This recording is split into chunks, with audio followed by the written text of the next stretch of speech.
What's poppin', y'all? Looks like we finally got the resolution and the answer to the mystery of one of the biggest rollouts in history in the past 5 or 7 years, but the biggest moment last year of Playboi Carti's music, or I Am Music rollout, which was supposed to be 2024 music, which was the incident with Adin Ross when he pulled up to Adin Ross's stream, and it was just really awkward and weird. The guy was playing music, he had this mask on. It was heavily anticipated. A ton of people were watching it on Kick. I think they had hundreds of thousands, 200 or 500k. I'm not entirely sure the exact number. And in the lead up, now people thought he didn't want to stream, but he hopped on Kai Cenat's stream to talk to him on a call, and he explained the situation. So I'm gonna play you guys that clip first before we get context from Adin Ross. Would you ever go on like another stream?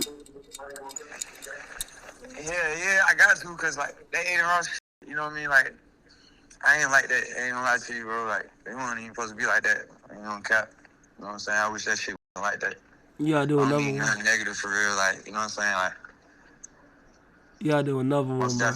Yeah. Some lit shit, some turn shit. Yeah, it ain't even that, bro. I honestly try, like, he's just not my type of nigga, so it's gonna be awkward, you feel me? And it's cool. Everybody ain't, you feel me?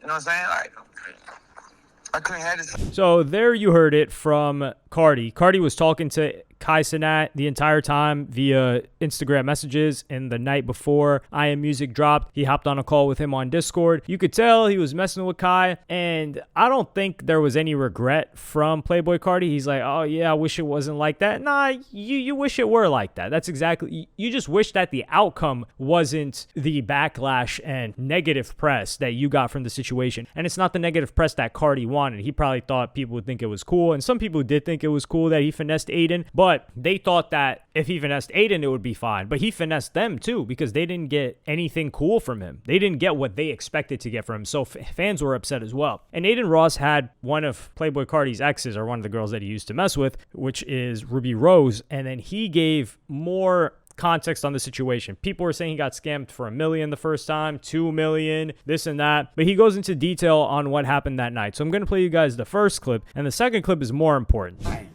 Okay. Yeah, don't lie. Was the situation that happened with Playboi Carti real or fake? Which one? Like the $1 million, him coming and it being dark and all that. Okay, so me and Carti had phone calls for 5 days straight. He's being normal as talking up a storm. I want to do this. I want to show you music. Hey, I want to play this. I want to play that. I went to Kick. I got Kick. It was never $2 million. He maybe lied about it to be cool. So it was $500K he agreed to. I went to Kick. They gave me the entire $500K.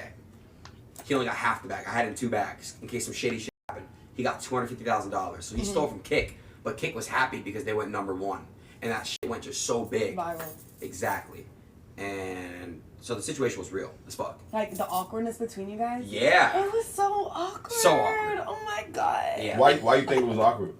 I don't know. I think that, I don't know, bro. Like, that's just because I've had people on my stream before that have, you know. I think, you know what I think? I think he was nervous and you were nervous. I was not nervous. I just didn't know how to act. And this is the funny part, because it was good press. Like them, $1 million, $2 million, whatever it was. That's really, really good press. And I think it was a Ferrari too that was somewhere in the cards of the deal, which is an outrageous amount. But Adin Ross, he had previously talked about it before this stream, where he said, yo, I actually benefited off of that situation. Kick was really happy because they spiked to #1 on the App Store. That's crazy press. You open up the App Store, Kick is #1. People are like, what's a Kick? And then all those people that downloaded, all those people that signed up, that looks really good for their application, for their value, quote unquote, because they're not a public company, but you know, metrics like that matter to companies that have platforms. And then he talks about the money aspect. So $250K is still wild for what Playboi Carti did, but it makes sense when you think about it, because was $250,000 worth the amount of press, promotion, user signups, downloads, and viewers that were on the stream? And I think there was like steak ads on there as well. That was probably worth a lot more to them than the $250K they paid. So that's why I think Kick ended up being happy and Adin Ross was happy, because I think Adin Ross was in a situation where he felt like, damn, I screwed over Eddie, or I'm the middleman of the situation to a degree, and I got this guy the money, but I didn't get him the content that he wanted. Would it have been better if Carti just stayed on stream? I don't know. But I think Adin even said like the controversy and the press that came after that situation was more than if it would have been a positive stream, which I'm in agreement with. But then he talks about leaving Carti stranded at the airport, which was one of the interesting parts of this all. So I'm gonna play you guys that clip right now. He left like 3 times. He just making his mind up. Manager was such a mean person. Her name is Erin? Bro. She's like, well, you better give us that jet. And I said, no, you're not getting on my jet. I took that jet and I went back to Miami. So that was it. So he was stranded at the airport for like 10 hours. Oh, shit. Yeah. Damn. We wanted to be weird, so. Yeah. And you know, I even tried like now even like being cool about it and stuff like that. So as you guys just heard, this was a good karma moment. And I think this was the situation that happened because there was a lot of back and forth during that stream where Adin was walking outside and Adin was telling his security like, nah, tell them they can't have it. Because what happened was Adin Ross, as he explained in this video clip, he took his jet to, I think it was LA, and then Carti pulls up. He basically picks up a $250,000 bag to walk around like a weirdo in a mask and just not provide anything. And basically, he scammed Adin Ross because Adin said, this guy says he isn't cool with me, but we were chopping it up, talking normally for 4 to 5 days. And then now you want to act all weird when you show up. And I'm 100% giving it to Adin Ross here because Adin Ross has had countless rappers on stream, countless celebrities on stream. The guy has had the president of the United States, Donald Trump, on stream, and he handled it completely fine. Like, early on, he was like doing these a little bit of embarrassing things and the rappers were uncomfortable. But when he wants to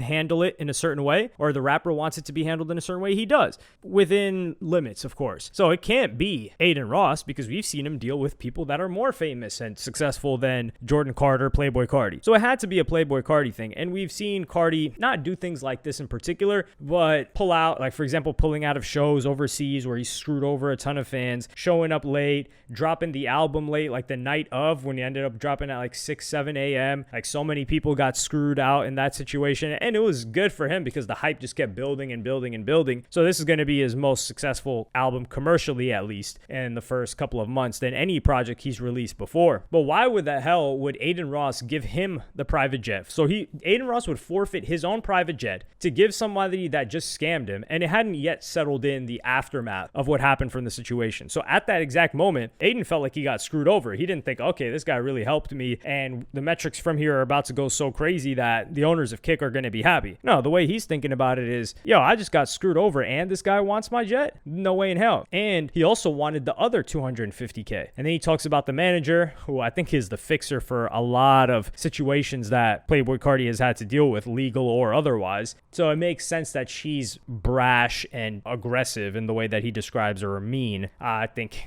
that's a perfect role for her. She needs to be that. She needs to be the bad cop, because if she's fixing the problems that a rapper has, especially a rapper like Carti, you got to have that type of personality. So Carti stays at, and this is the thing, they call it, oh, stranded for 10 hours. Man, Carti can sit in an airport for 10 hours. Let's be real here. And get his own private jet. Pay out of that $250K that you just got in that bag to take something back. Because that would, if Adin Ross genuinely let him take that jet, I would be heartbroken. And I'm being exaggerating here, like I wouldn't actually be sitting there heartbroken, but it would just hurt me like, damn, dog, like you really let him do that to you and you gave him a ride out of there too and sacrifice your own ride for him? No way. Like you got to have more of a spine than that. I think Adin started to develop a spine after maybe 2022 where he realized like, yo, I'm actually bigger than a lot of these rappers and I can do bigger things than a lot of these rappers with the resources that I've been able to accumulate and the business moves that I've made. I think Adin has made some big moves, especially now that he's back on Twitch. I think he's gonna like really take things to the next level. Overall, everyone won in this situation, but I do think what Carti did was grimy. It just doesn't surprise me because I've heard countless stories of both Travis and Carti doing grimy things to people. I don't know about bad business from Travis Scott's behalf. I can't say that. I can just say that people have said Travis Scott is very, well, you could consider it bad business maybe if like quote unquote stealing certain songs or whatever is a thing, because there have been accusations of that towards Travis Scott, not so much Carti. But when it comes to snaking people, yeah, Carti, he gets not a pass, but he gets a trophy for that. He's got a podium finish when it comes to that. But let me know what you guys think about this in the comments. Do you think he did Adin Ross foul, especially if he's hopping on Kai Cenat, who I would say Kai Cenat is more quote-unquote childish and kid-friendly than Adin Ross ever was. Yeah, he's hopping on with Kai Cenat. And I mean, the obvious answer is people just, maybe Carti just didn't like Adin Ross because he was a white dude. That's possible. But I don't know if that's the case because Carti does have white dudes around him all the time. But Carti has like a certain aesthetic of white dude around him all the time that it's almost as, you know how, is her name Donna Versace? The Versace lady. You know how she has like a bunch of model dudes around her, like accessories? That's what it feels like the white dude or white dudes around Carti are. Like they're his accessories, not like his actual homies. But that's just the aesthetic I get from it. But let me know what you guys think in the comments. Like, subscribe, and hit the notification bell if you enjoyed. And I'm going to see you in the next one. Follow me on Twitter and Instagram. Go to helloyassine.com. Thank you for watching. Peace.